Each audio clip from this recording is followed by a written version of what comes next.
నువ్వు అనుకుంటే ఎవరైనా మారిపోతారు. మొత్తం ప్రపంచమే మారిపోతుంది. చెప్పడానికి బాగానే ఉంది. అనుకుంటే మారిపోతే ఏంటండి?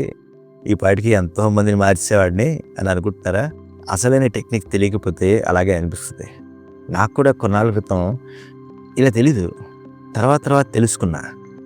ఎస్, మనం అనుకుంటే మారిపోతుంది కదా, ఎందుకు ఈ టెక్నిక్ ఇన్నాళ్ళు పట్టించుకోలేదు నేను అని అర్థమైంది. అది ఎలాగండి మాకు కూడా చెప్పండి అంటారా? చెప్పడానికి మీ ముందుకు వచ్చాను, కానీ తెలుసుకోవడానికి మీరైతే వీడియోని పూర్తిగా చివరి వరకు చూడాలి. సో టాపిక్లోకి వెళ్ళిపోతే ఒక ఎగ్జాంపుల్ తీసుకుందాం. నేనే ఎగ్జాంపుల్. నేను చాలాసార్లు బాధపడేవాడిని. మా ఆవిడ ఏంటండి ఎంత చెప్పినా మారట్లేదు, ఎప్పుడు చూడు ఆ రీల్స్ చూస్తూనే ఉంటుంది, ఇంటర్నెట్లో షాపింగ్లు చేసేస్తూ ఉంటుంది, లేదా బయటికి వెళ్ళిపోతూ ఉంటుంది అని నేను ఎప్పుడూ బాధపడుతూ ఉండేవాడిని. ఎలా మార్చాలి అని చాలాసార్లు అయితే ప్రయత్నించా. అప్పుడు అర్థం కాలే, తర్వాత అర్థం చేసుకున్నా. అలాగే మా అబ్బాయి పెట్టిన చోట ఉంచడు. మనం నీట్గా సర్ది పెడతామా, దాన్ని పాడు చేసి వదిలేస్తాడు. ఇలా చాలా చోట్ల చాలా విషయాల్లో మనకి నచ్చనే ఉంటాయి. అదే విషయం మా నాన్నగారిలో అయింది, మా అన్నయ్యలో అయింది, నాకు తెలిసిన వాళ్ళలో అయింది, మా ఫ్రెండ్స్ మధ్య అయింది. మనకి బాగా నచ్చిన మనుషుల్లో కూడా మనకు నచ్చనే ఉంటాయి. వాళ్ళని మారమని మనం చాలాసార్లు అడుగుంటాం. ఎంత చెప్పినా వాళ్ళు మారరు. బికాజ్ ఈ ప్రపంచంలో ప్రతి జీవి ఒక్కొక్క రకంగా మ్యానుఫ్యాక్చర్ చేయబడుతుంది. సింపుల్గా చెప్పాలంటే ఎవరి ఫింగర్ ప్రింట్స్ ఒకేలా ఉండవు. ఒక్కొక్క ఫింగర్ ప్రింట్ ఒకలా ఉంటుంది, ఒక్కొక్కల ఐరిస్ ఒక్కొక్కలా ఉంటుంది. అంటే ఈ ప్రపంచంలో ఎన్ని కోట్ల మంది ఉంటే అన్ని కోట్ల రకాల ఫింగర్ ప్రింట్స్ ప్యాటర్న్స్ ఉంటాయి. సో మన ఫింగర్ ప్రింట్ ప్యాటర్నే డిఫరెంట్గా ఉంది అంటే అవతల వ్యక్తి మనకన్నా డిఫరెంట్గా ఉంటాడని అర్థమే కదా, అట్లీస్ట్ ఫింగర్ ప్రింట్లో అయినా సరే. కాబట్టి ఏ ఒక్కరూ సేమ్ కాదు, ఏ ఒక్కరూ ఐడెంటికల్ కాదు. అందరూ మనలా ఉండరు. కంపల్సరీగా ఇద్దరి మధ్య అభిప్రాయ భేదాలు అనేది ఏదో ఒక టైంలో ఏదో ఒక క్షణంలో వస్తుంది.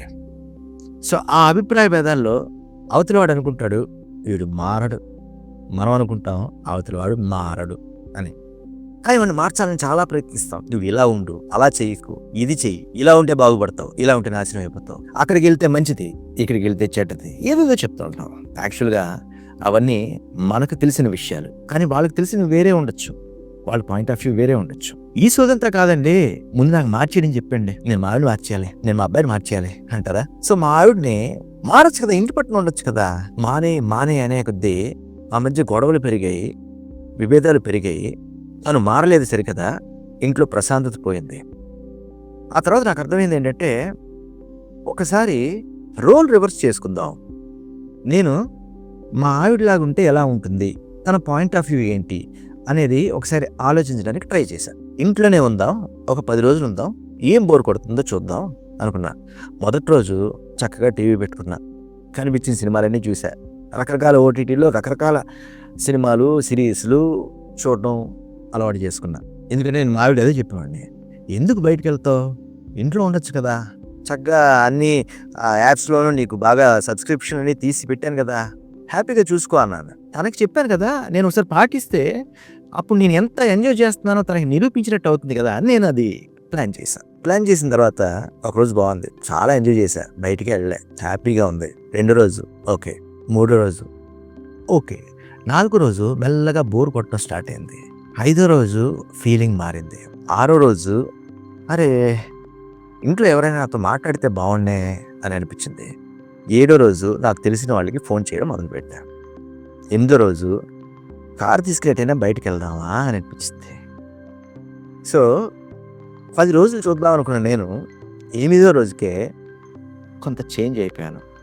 అప్పుడు నాకు అర్థమైంది, మనం ఒక విషయం ఎవరికైనా చెప్పడం ఈజీ, వాళ్ళలా ఉంటే అసలు వాళ్ళ పరిస్థితి ఏంటో తెలుసుకుంటే మనకు ఆ పూర్తి విషయం అర్థమవుతుంది కదా అని అనిపించింది. దాన్నే ఇంగ్లీష్లో ఒక సామెతగా చెప్తారు, step in to other people shoes. అంటే మనం ఏదైనా పని చేసినప్పుడు అవతల వ్యక్తి పాయింట్ ఆఫ్ వ్యూ నుండి ఆలోచిస్తే మనకు కొన్ని విషయాలు తెలుస్తాయి. ఇదే విధంగా మా నాన్నగారికి, ఏంటి నాన్న రూమ్లో కూర్చొని అలా న్యూస్ చూస్తావు, అవన్నీ చూడకు, పట్టించుకోకు అనేవాడిని. అంటే మా నాన్నగారు ఏం చేసేవారు అంటే, ఏదైనా ఒక న్యూస్లో ఒక విషయం వచ్చింది అనుకోండి, దానికి ప్యానిక్ అయిపోయి మాకు చెప్పేవారు. సరే మా నాన్నగారి పాయింట్ ఆఫ్ వ్యూలో వెళ్దాం అని అనుకుని ఆయనలాగే ఆయనకి హెల్త్ ప్రాబ్లం కదా ఏజ్ వల్ల. సో హెల్త్ ప్రాబ్లం ఉంటే నేనేం చేయగలను, నేను నడవలేకపోతే ఏం చేయగలను, ఒక రూమ్లోనే కూర్చోగలను. ఒక రూమ్లోనే కూర్చున్నప్పుడు అది ఎలా ఉంటుంది అనేది కొన్నాళ్ళు ఎక్స్పీరియన్స్ చేశాను. అప్పుడు నాకు అర్థమైంది ఏంటంటే, ఒక కాస్ట్లీ జైల్లా ఉంటుంది. ఆ కాస్ట్లీ జైల్లో ఒక సెంట్రీ లాగా, మామూలుగా సెంట్రీలు జైల్లో ఉంటారు కదా, అలా కాకుండా మన బంధువులే మన సెంట్రీ లాగా చుట్టుపక్కల ఉంటారు, అంతే తేడా, మిగతా ఏం తేడా ఉండదు. సో అలాంటి వాళ్ళకి ఏం వినోదం, వాళ్ళ మైండ్ సెట్కి తగ్గట్టుగా ఏం చూస్తారు. నాకు నచ్చినవి నేను చూసేవాడిని, అలాగే ఆయన ఏజ్లో ఆయనకి ఏది ఇష్టమో అదే ఆయన చూసేవారు.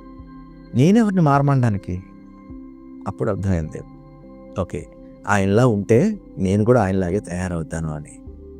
కాబట్టి మనం ఎవరినైనా మారాలి అని చెప్పేటప్పుడు ఒకసారి అవతలి వ్యక్తి ఏ పరిస్థితుల్లో ఉన్నారు, ఏ విధమైన ఫీలింగ్స్ వాళ్ళు కలుగుతున్నాయి అనేది ఫస్ట్ అర్థం చేసుకోవడానికి ప్రయత్నించాలి. అలా అర్థం చేసుకోవడానికి ప్రయత్నిస్తే వాళ్ళ పాయింట్ ఆఫ్ వ్యూ ఏంటి అనేది తెలుస్తుంది. ఇది బాగానే ఉందండి, పిల్లలు వినట్లేదండి, వాళ్ళని మార్చాలి అంటే ఏం చేయాలి చెప్తా, అది కూడా చెప్తా.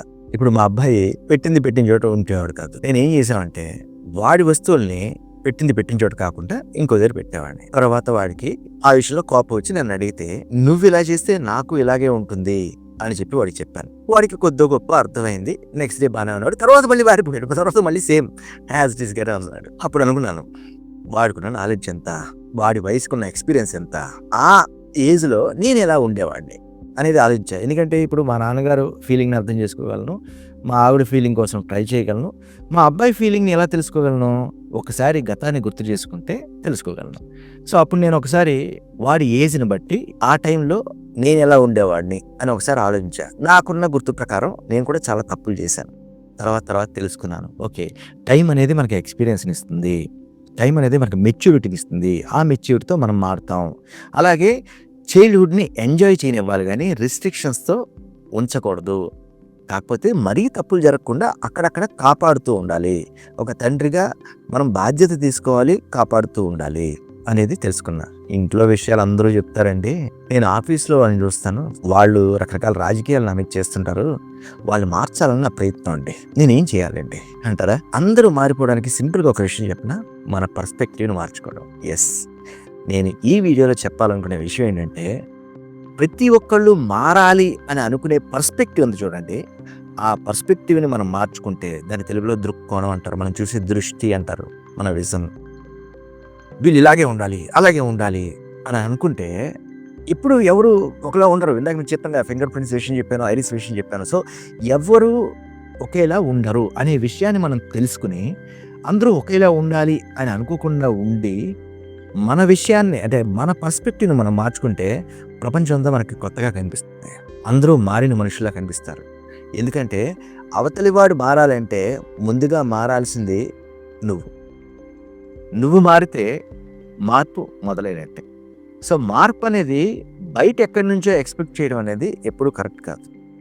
మనం మారి చూస్తే ఆటోమేటిక్గా అవతల వాళ్ళు మారినట్టుగా కనిపిస్తారు. ఒక్కసారి ట్రై చేసి చూడండి. మీరు పనిచేసే ఆఫీస్లో అవ్వచ్చు, మీ ఇంట్లో అవ్వచ్చు, ఒక్కసారి ట్రై చేసి చూడండి.